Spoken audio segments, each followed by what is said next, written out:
Hello, everyone. This is Rob Farian with the Sage Executive Podcast, where top executives and business leaders share their sage advice. We ask 6 questions in about 9 to 10 minutes because we believe that the wise speak in few words.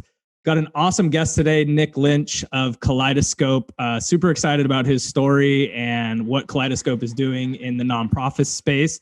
So let's get right to it.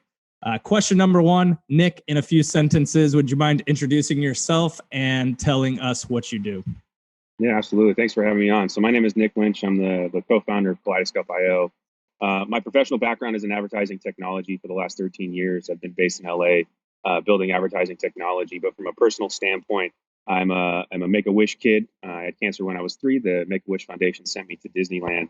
And ever since, I've been very close to the mission of Make-A-Wish. And so Kaleidoscope is sort of the amalgamation and consolidation of my personal and my professional background. And we are a social media enablement and measurement platform for nonprofits. We enable nonprofit CSR and influencer collaborations. We power social media amplification and analytics, and we provide impact measurement that is vital to emissions validation and their process. And so we're really excited to support all the nonprofit charities and missions out there with tools and technology that help them sort of move into the way of new media.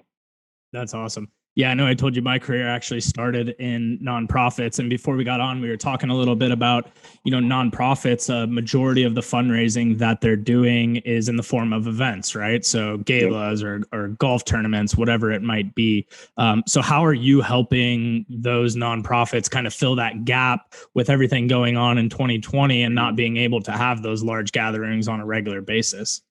Yeah, and the gap is huge. I mean, in April, they did a quick study, and before everything had officially really shut down, and before they knew really how long the lockdown was going to be, the study sort of showed that over $800 million just in April was lost. Wow. So there's a huge gap and a massive loss in revenue for these nonprofits, which really hurts, and it's probably going to continue into the new year. And so there's been a mad rush of all these nonprofits trying to figure out, okay, what does a digital strategy look like? And so, our focus and goals is sort of two-pronged. One is really around the education and support. For the most part, nonprofits have been really focused in things like mail and email and events. And so, really trying to figure out, how do you leverage things like social media better? How do you leverage influencers better to really, communicate your mission, to share the emotional aspects of what you're doing, which are key, but also use those tools to better amplify. Obviously, and I think arguably we could all say that social media and influencers are one of, if not the most effective means of communicating right now. So our tools really enable and empower and educate the nonprofits to better utilize that medium. And then sort of the second part is, providing, key measurement and key KPI insight into what they're actually doing and the efficacy of their efforts as they move forward into these new mediums, to figure out, what works, what doesn't, how do I communicate to our team what we're doing and what works well? How do we communicate the mission and the donors of what works well, and consistently build on top of that? Yeah. Okay. I know I'm kind of going a little off script here, but for a nonprofit, would you mind just kind of elaborating on what kind of the model looks like? Because I know you said from a price standpoint too, there's a pretty low barrier of entry for them to get involved with Kaleidoscope. Yeah, so it's interesting. We've been looking at the space, obviously really closely, and for the most part, the crux of solutions are in sort of a customer relationship management or donor management platforms. And those platforms typically charge anywhere from a pretty hefty percentage of the incoming fees or the incoming funds that are collected, or they charge, $200, $300, $400, $500, $600 a month sometimes in subscriptions fees. So our subscription model, it's a prescription for this. Our subscription model is a freemium SaaS model. So we have a ton of tools that are just free social analytics, free resources, free curriculum, free playbooks, free education, a bunch of different stuff that is just free. We want to build a relationship that's really found with a foundation on creating value and really showing the return on investment.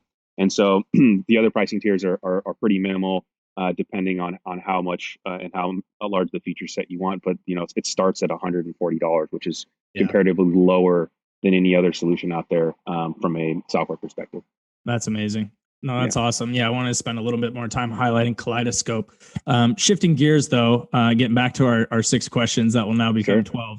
What would you say? You're starting your own company, right? And Kaleidoscope. Sure. What's been the best thing about that and about being a leader of that organization? Yeah, I think it's interesting that it's taken me to a place where we're building solutions for nonprofits, which for the most part their missions are serving. But I think that it's leadership to me is about service. As a leader, you are your team and your people. You're serving them. How can you be of service to your team? How are you enabling your team to succeed? The best leaders I've known and worked for, and with really understand in order to be a company that's successful, their team needs to be empowered and enabled to do so. And as a leader, it's really that's your sole role is to service that need and to support that. So, it's been great to do those things and how they've intersected between leadership and what I feel about leadership and what the technology actually does for nonprofits. Right. That's great. So I know prior to we talked about you mentioned you've had conversations with I think 300 something plus nonprofits, right? Yep. So obviously with all the craziness and there's so many demands on the nonprofit to meet goals. How are you having those conversations? How are you getting in front of these nonprofits in order to show the value and what you can provide to their organizations through Kaleidoscope?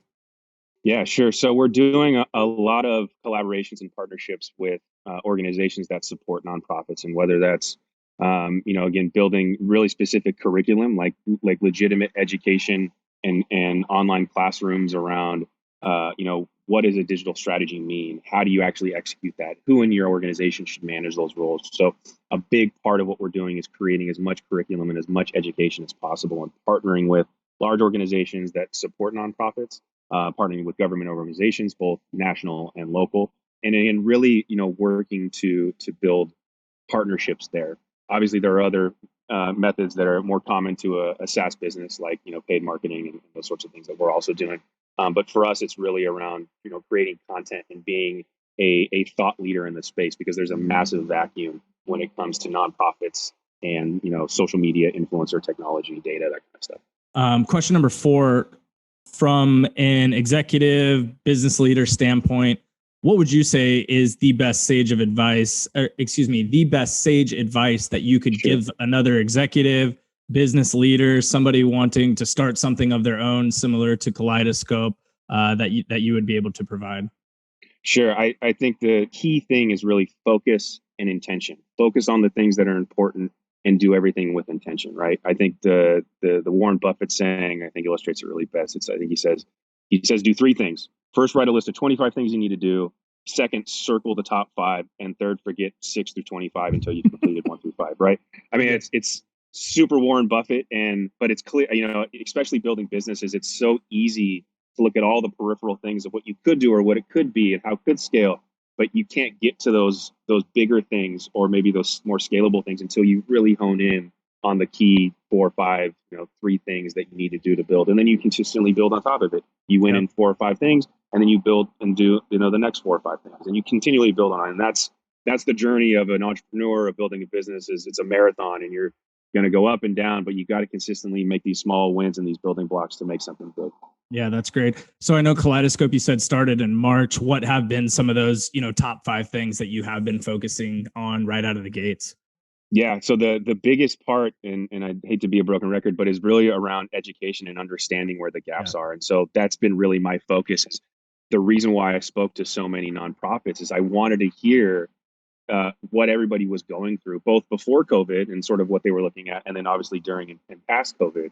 And so really identifying really where the similarities are, and they're almost all have the same story about not being able to do in-person events and not using data and those other things. And so that helps validate the story, helps validate what we're building, and then more importantly, identifies the areas of education that we need to build. And so that's really where I focus on and continually focus on, is really understanding where the gaps are and then building solutions and products and tools that fit that gap. Perfect. No, that's awesome. So as part of this show, we're obviously trying to constantly fill the pipeline with new individuals similar to yourself. Your story is obviously amazing. Love what you're doing, but who would you also acknowledge as other leaders, executives in the space that you think would be a great guest on the podcast and for the listeners and watchers of this show?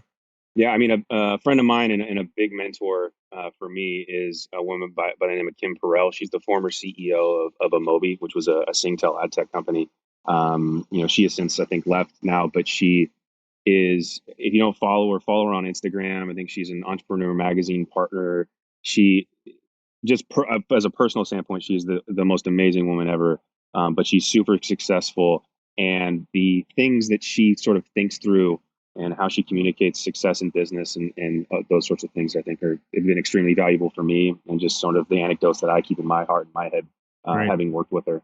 That's awesome. I appreciate you mentioning her name, and yeah, we'll definitely have to link her profiles in the show notes for sure. So Nick, thanks so much for your time up until this point. The last question we like to ask, just kind of a fun one. But after a win, any type, right? It could be a sports team win, business win, personal win, whatever it may be. What is it that you like to do to celebrate? For sure. I mean, it's sort of twofold. One is obviously big hug to my wife, big hug to my son. But then the second thing is eat ice cream, man. I'm like the biggest sweet tooth guy. So like for me, it's like I earned that ice cream. I'm gonna have that cookies and cream. That's the first time I've heard that one. I've obviously asked that question quite a lot. I generally get, dinner, bottle of wine, but ice cream's the first one. Now I always ask, like, what's the bottle of wine? So now I got to ask you, what type of ice cream are you having? Oh, cookies and cream all day. There you go. Great choice. All day. Great choice. Well, Nick, thank you so much for being on. Really appreciate the time that you've spent with us.